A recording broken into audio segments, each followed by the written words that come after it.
अस्सलाम वालेकुम वरहमतुल्लाह। सारे सुनने वाले दोस्तों को बीजिंग से एक दफ़ा फिर कामरान अमीन का सलाम। अभी अभी हमारे यहाँ मैट्रिक के रिज़ल्ट अनाउंस हुए, थोड़ा वक्त पहले एफएससी के रिज़ल्ट अनाउंस हुए।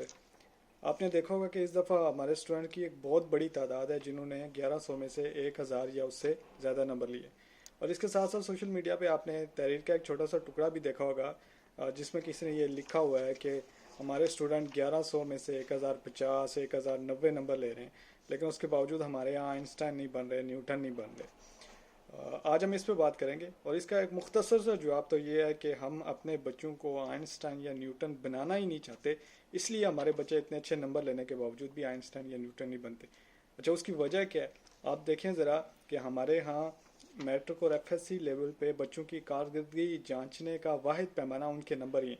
यानी हम उन्हीं बच्चों को शाबाश देते हैं और उन्हीं की वाह वाह होती है जिनके नंबर बड़े अच्छे आते हैं, प्लस ग्रेड या इससे ऊपर जाते हैं। इसी तरह उसी उस्ताद की वाह वाह होती है जिसके शागिर्द बड़े अच्छे नंबर ले रहे होते हैं। और इसी तरह उसी स्कूल का नाम ऊंचा होता है और अगले साल स्टूडेंट उसी स्कूल में दाखिला लेने के लिए ज़्यादा जाते हैं जहाँ पे किसी बच्चे ने ज़्यादा नंबर लिए होते हैं। तो हम अपने बच्चों को, यानी हमारी सोसाइटी, हमारे स्कूल, हमारे उस्ताद, हमारे वालिदैन, ये सारे मिलके बच्चे को टारगेट यही देते हैं कि आपने ज़्यादा से ज़्यादा नंबर लेने। तो इस लिहाज से तो वो बच्चा जो बहुत अच्छे नंबर लेता है उसको जो टारगेट दिया गया होता है वो उस टारगेट को पूरा करता है, तो वो तो बड़ा मेहनती इस लिहाज से और काबिल सताइश भी है। उसके बाद आप हमारे इम्तिहानी निज़ाम को देखें तो हम बुनियादी तौर पे अपने इम्तिहानी निज़ाम में बच्चों की रट्टा लगाने की सलाहियत या बच्चे की याददाश्त की सलाहियत जांचते हैं।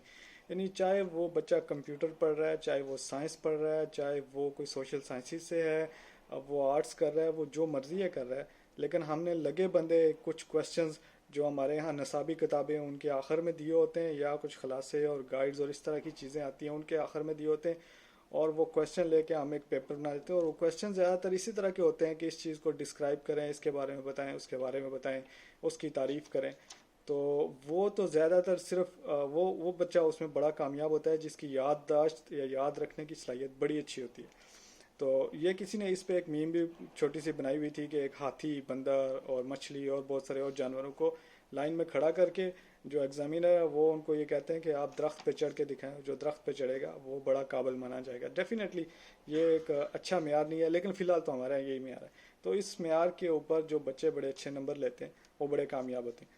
अच्छा, इसके अलावा आप ये भी देखें कि जो हमारे यहाँ निसाबी किताबें, मिसाल के तौर पे उर्दू है, इंग्लिश है, जो भी है, उनके आखिर में हमेशा कुछ मश्क दी होती है, कुछ सवाल दिए होते हैं जो पिछला जो सबक होता है ना उसी सबक के बारे में होते हैं।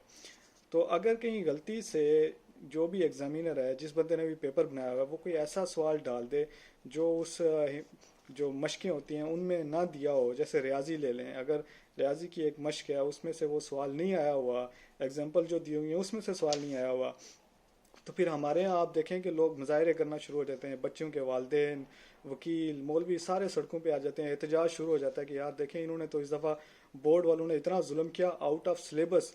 हालांकि वो जो थीम उन्होंने करवाई होगी, वो चीज़ें तो उन्होंने समझाई होंगी, उसूल तो वही लागू हुए होंगे, बस सवाल सिर्फ उन्होंने वो दिया है जो किताब में नहीं लिखा हुआ। तो इस पे हम ये डांटना शुरू कर देते हैं कि यार ये तो इन्होंने आउट ऑफ सिलेबस पेपर बना दिया है। इस तरह अगर आप देखें, जैसे हमारी उर्दू की किताब है, इंग्लिश की किताब है, जो भी कोई उठा लें, हमारा सिलेबस इस तरह से है कि उर्दू ग्रामर का पर्चा फॉर एग्जांपल ले लें, सबको पता है कि ये 4-5 मज़ामीन हैं, इनमें से कोई एक मजमून आ जाएगा। ये 4-5 लेटर हैं, इनमें से कोई एक लेटर आ जाएगा। इसी तरह ये 4-5 स्टोरी हैं, याद कर लें इनमें से। तो वो अज़ल से ले के मुझे लगता है कि जब से वो पर्चा बना है वो सारी चीज़ें वैसे ही चल रही हैं, तो उसको आप रटा लगा लें तो वो बड़े अच्छे नंबर ले सकते हैं। तो ये तो नंबर लेने की हुई बात। जहाँ तक साइंटिस्ट बनने की बात है, आइंस्टाइन या न्यूटन बनने की बात है, तो उसमें तजस्सुस बड़ा बुनियादी किरदार अदा करता है। यानी आप किसी चीज़ को देखते हैं, उसके बारे में सोचते हैं। मैं इसकी मिसाल ये दूंगा कि न्यूटन के बारे में ये मशहूर है कि वो किसी सेब के दरख्त के नीचे बैठा था या सो रहा था और ऊपर से सेब गिरा, तो उसने ये सोचना शुरू कर दिया उस मकाम पे कि ये सेब ऊपर से नीचे क्यों गिरा, दरख्त से नीचे क्यों गिरा, ये कहीं और क्यों नहीं गया।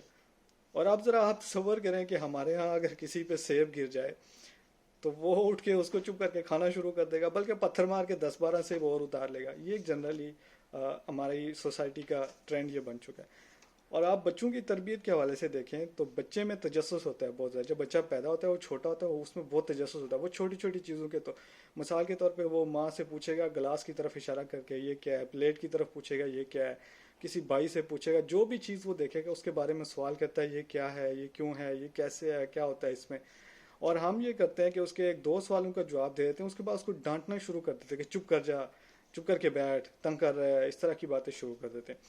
تو سب سے پہلی جو تجسس کو دبانے کی کوشش ہوتی ہے وہ ہمارے یہاں گھر سے ہی شروع ہو جاتی ہے. ہم گھر میں ہی اس کا جو سوال پوچھنے یا تجسس کی صلاحیت ہے اس کو ختم کرنے کی کوشش کرتے ہیں. اس کے بعد جب وہ بیچارہ کہیں اسکول چلا جاتا ہے تو اسکول میں اگر وہ غلطی سے اسے کوئی چیز سمجھ نہیں آ رہی، وہ ماسٹر صاحب سے پوچھ لے کہ استاد جی یہ آپ نے جو بتایا یہ کیا ہے، یہ اس میں یہ چیز سمجھ نہیں آ رہی.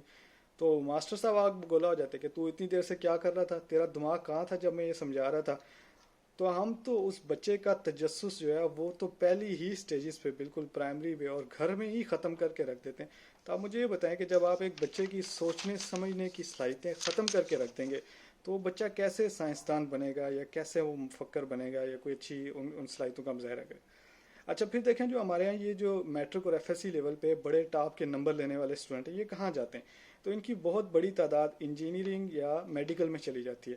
انجینئرنگ اور میڈیکل اگرچہ سائنسز کی ہی شاخیں ہیں لیکن جس طرح سے ان کو پاکستان میں پڑھایا جاتا ہے وہ سائنس کے ساتھ خود ایک بہت بڑا فراڈ ہے.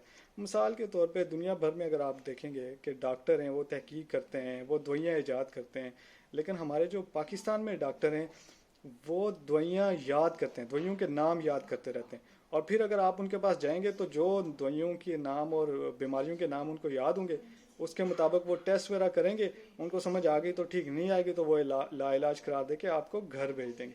لیکن اس کے برعکس جو دنیا بھر میں ٹرینڈ ہے وہ بڑا مختلف ہے. ڈاکٹر دوائیاں بناتے ہیں، مریضوں کی علاج معالجہ کرتے ہیں، اگر کسی مرض کی سمجھ نہیں آ رہی تو اس پہ تحقیق کرتے ہیں.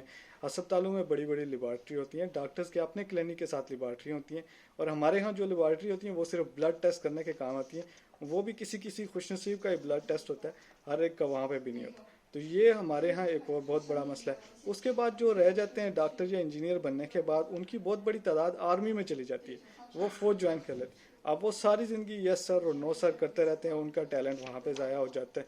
اب پیچھے جو سائنس پڑھنے والے اسٹوڈنٹ آتے ہیں ان کی تو بہت بڑی تعداد صرف ان اسٹوڈنٹس کی ہوتی ہے جن کا کہیں داخلہ ہی نہیں ہوتا، زیادہ تر تو ان میں وہ لوگ ہوتے ہیں. اب آپ خود ذرا بتائیں کہ جو بچا کھچا جس کو میں کہوں کہ کچرا ایک طرح سے یہاں پہ رہ جاتا ہے اور وہ بیچارے کچھ اپنی طرف سے کوشش کر کے محنت کر کے سائنس پڑھنے کی کوشش کرتے ہیں، اور آپ ان سے یہ امید رکھیں کہ وہ آئنسٹائن اور نیوٹن کے لیول کی تحقیق کریں، یہ تو ایک طرح سے زیادتی ہے.